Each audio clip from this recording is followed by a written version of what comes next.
ಇನ್ನು ಧರ್ಮಸ್ಥಳ ಪ್ರಕರಣದ ತನಿಖೆಯನ್ನ ಎನ್ಐಎಗೆ ಕೊಡಬೇಕು ಅಂತ ಶಾಸಕ ಅಶ್ವಥ್ ನಾರಾಯಣ ಆಗ್ರಹ ಮಾಡಿದ್ರು. ಇನ್ನು ಮಾಜಿ ಸಂಸದ ಪ್ರತಾಪ್ ಸಿಂಹ ಕೂಡ ಮಾತನಾಡಿದ್ರು. ಇದರ ಹಿಂದೆ ದೊಡ್ಡ ಷಡ್ಯಂತ್ರ ಇದೆ ಅಂತ ಹೇಳಿದ್ರು. ಬನ್ನಿ ಇಬ್ರು ಏನ್ ಹೇಳಿದ್ರು ನೋಡೋಣ. ಈಗೇನು ಮೊದಲಿಂದನೂ ಆಪಾದನೆ ಹೊರ ದೇಶದಿಂದ ಹಣ ಮತ್ತು ಬೆಂಬಲಗಳು ಏನೇನು ಸಿಕ್ಕಿದೆ ಇವೆಲ್ಲವೂ ಸಮಗ್ರವಾಗಿ ತನಿಖೆ ಆಗಬೇಕು. ಇದರ ಹಿಂದೆ ಇರುವಂತ ಕೈವಾಡ ಕೈಗಳನ್ನ ಬಯಲಿಗೆಳಿಬೇಕು ಅನ್ನುವಂಥದ್ದು, ಹಣ ಇನ್ನೊಂದು ಎಲ್ಲ ವಿಚಾರಗಳನ್ನ ಬಯಲಿಗೆಳಿಬೇಕು ಅನ್ನುವಂಥ ವಿಚಾರದಲ್ಲಿ ಎನ್ಐ ತನಿಖೆಯನ್ನ ಮಾಡಿಸಿ ಅಂತಲೂ ಒತ್ತಾಯವನ್ನು ಮಾಡ್ತಾ ಇದೀವಿ. ಎನ್ಐ ತನಿಖೆಯನ್ನು ಮಾಡಿ ಅಂತಲೂ ಹೇಳುವಂಥದ್ದು ಆಗ್ತಿದೆ. ಇಷ್ಟ ಆಗ್ತಿದೆ. ಕಳೆದ ಒಂದು ತಿಂಗಳಿಂದ ಮಾಧ್ಯಮಗಳಿರ್ಬೋದು, ಸಾಮಾಜಿಕ ಜಾಲತಾಣಗಳಿರ್ಬೋದು, ಅಲ್ಲಿ ಯೂಟ್ಯೂಬರ್ಸ್ ಇರ್ಬೋದು, ಇನ್ಸ್ಟಾ ರೀಲ್ಗಳಿರ್ಬೋದು, ಫೇಸ್ಬುಕ್ ಇರ್ಬೋದು, ಎಕ್ಸ್ ಪ್ಲಾಟ್ಫಾರ್ಮ್ ಇರ್ಬೋದು, ಎಲ್ಲ ಕಡೆನೂ ಕೂಡ ಧರ್ಮಸ್ಥಳದೇ ಚರ್ಚೆ ಆಗ್ತಿದೆ. ಒಂದು ರೀತಿ ಅಲ್ಲಿ ಒಂದೊಂದು ಪಾಯಿಂಟಲ್ಲೂ ಗುಂಡಿ ಆಗದಾಗಲೂ ಕೂಡ ಅದು ಲೈವ್ ಕವರೇಜ್ ನಡೀತಾ ಇದೆ. ಆದರೆ ಒಂದು ಕಡೆನೂ ಕೂಡ ತಲೆಬುರುಡೆ ಬಿಡಿ ಸಣ್ಣ ಮೂಳೆನೂ ಸಿಗಲಿಲ್ಲ.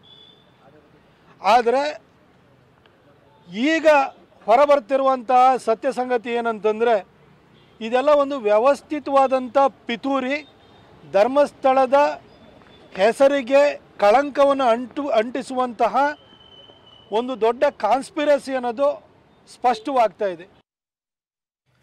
ದೆಹಲಿಗೆ ಬುರುಡೆಯನ್ನ ತೆಗೆದುಕೊಂಡು ಹೋಗಿದ ವಿಚಾರಕ್ಕೆ ಸಂಬಂಧಪಟ್ಟ ಹಾಗೆ ಬೇರೆ ರಾಜ್ಯದ ಮಂತ್ರಿ ಬಗ್ಗೆ ತನಿಖೆಯಲ್ಲಿ ಗೊತ್ತಾಗುತ್ತೆ. ಇದರಲ್ಲಿ ಯಾರ ಷಡ್ಯಂತ್ರ ಅನ್ನೋದು ಕೂಡ ಗೊತ್ತಾಗಲಿದೆ.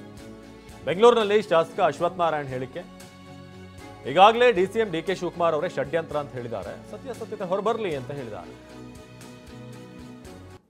ಜೊತೆ ನನಗೇನು ಗೊತ್ತಿಲ್ಲ, ಅವ್ನು ಡೆಲ್ಲಿಗೆ ಹೋಗಿದ್ದಾನ, ಯಾಕೆಂದ್ರೆ ನಾನೇನು ತನಿಖೆದಾರ ಅಲ್ಲ. ಈ ರೀತಿ ಅನುಮಾನಗಳು ಅವ್ರ ಮೇಲೆ ಯಾವಾಗಲೂ ಅನಾಮಿಕ ವ್ಯಕ್ತಿಯ ಮೇಲೆ ಬಹಳಷ್ಟು ಅನುಮಾನಗಳು, ಎಲ್ಲ ರೀತಿಯಾದಂಥ ಪ್ರಶ್ನೆಗಳು ಬಹಳಷ್ಟು ಉದ್ಭವ ಆಗ್ತಿದೆ.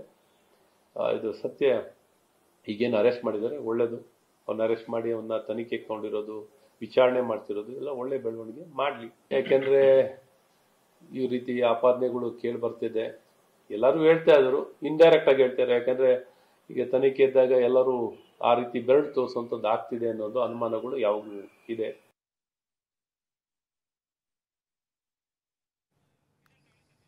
ಇದು ಅಶ್ವಥ್ ನಾರಾಯಣ್ ಅವರು ಹೇಳಿದಂಥ ಮಾತು. ಈ ದೆಹಲಿಗೆ ತೆಗೆದುಕೊಂಡು ಹೋದಂಥ ವಿಚಾರಕ್ಕೆ ಸಂಬಂಧಪಟ್ಟಾಗೆ ತನಿಖೆ ಆಗಲಿ, ಸತ್ಯಾಸತ್ಯತೆ ಹೊರಗಡೆ ಬರಲಿ, ಏನದು ಷಡ್ಯಂತ್ರ, ಯಾರಿದ್ದಾರೆ, ಇದೆಲ್ಲವೂ ಕೂಡ ರಾಜ್ಯದ ಜನತೆಗೆ ಗೊತ್ತಾಗಬೇಕು ಅಂತ.